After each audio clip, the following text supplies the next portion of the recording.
அன்பு உள்ளங்கள் அனைவருக்கும் வணக்கம். என் குரு ஸ்ரீ ஸ்ரீ கடப்பை சச்சிதானந்த பெருமானின் திவ்ய சரித்திரத்தின் இரண்டாவது காணொளிக்கு உங்களை மகிழ்ச்சியுடன் வரவேற்கிறேன். என் குருநாதர் வழிபட்ட லிங்கேஸ்வரர் என் குருநாதரின் திரு உருவம். மேலே தில்லையம்பல கூத்தன். தெய்வீக உணர்வுகளோடு இன்று அவருடைய வாழ்க்கையை பற்றி பகிர்ந்து கொள்ளும் பொழுது எனக்கு மிக மிக இனிமையாக இருக்கிறது. என் மனம் அடையும் ஆனந்தத்திற்கு அளவே இல்லை. இப்படி சிவபெருமானால் சச்சிதானந்தன் என்ற திருநாமத்தை பெற்றவர் என்ன செய்தார்? அவர் வாழ்க்கையில அவர் என்னங்க செஞ்சார்? அவர் சொன்ன யோக முறைகளை பின்பற்றி செய்து கொண்டே வந்தார். அப்போ என்ன ஆகுதுன்னா, பழைய நினைவுகள் அவரை ரொம்ப தொந்தரவு படுத்துதுங்க. அந்த கனவுல யார் தீட்சை கொடுத்தாரோ அவர் கனவுல அது கொஞ்ச நாள் அப்படிதான் இருக்கும். பழைய பதிவு, நீ இதை தொடர்ந்து செஞ்சா அந்த பதிவு போயிடும்னு சொல்றாங்க. அந்த பதிவு போயிடுது. இதெல்லாம் எனக்கு எப்படி தெரியும்னு கேட்குறீங்களா? என் குரு ஸ்ரீ ஸ்ரீ கடப்பை சச்சிதானந்த பெருமான் ஜனன மரண ரகசியம், ஜீவ பிரம்மைக்க வேதாந்த ரகசியம், யோகாபியாசம் அப்படின்னு 3 நூல்கள் எழுதியிருக்கிறார். இந்த 3 நூல்களும் மிக மிக மிக மிக சிறப்பு வாய்ந்தவை. மலேசியாவில் தேயிலை தோட்டத்தில் குப்புசாமின்னு ஒரு டாக்டர் வேலை செய்கிறாருங்க. அவர் இங்கே நம்ம பத்தமடையிலேருந்து போனவர். மலேசியாவில் குப்புசாமின்ற ஒரு மருத்துவர், எம்பிபிஎஸ் படித்த மருத்துவர் அங்கே தேயிலை தோட்டம், டீ இது இப்போ விளைவிக்கிறாங்கல்ல, அந்த தோட்டத்தில் அவர் வேலை செய்கிறாங்க. அப்படி வேலை செய்யும்போது அந்த தேயிலை தோட்டத்தில் வேலை செய்கிற அந்த தொழிலாளர்களுக்கு அவர் வைத்தியம் பண்ணணும்.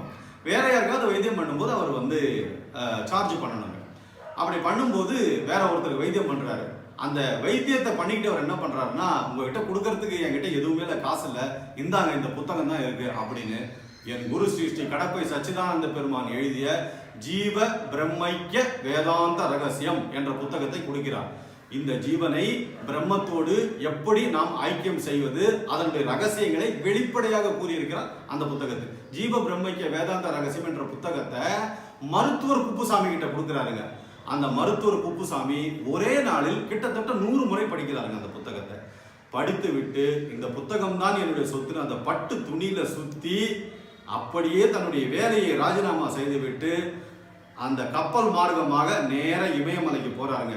இமயமலைக்கு அங்க ஒரு ஆசிரமத்துல யோகம் இதெல்லாம் கத்துக்கிட்டு தியானத்துல சிறந்து விளங்கி அவரால் ஆரம்பிக்கப்பட்டதான் ஹரித்வாரில் இருக்கக்கூடிய தெய்வீக வாழ்க்கை சங்கம், the divine life society, founded by Swami Sivananda. குப்புசாமியை சிவானந்தராக உயர்த்திய புத்தகம் என் குரு ஸ்ரீ ஸ்ரீ கடப்பை சச்சிதானந்த பெருமான் எழுதிய புத்தகம்.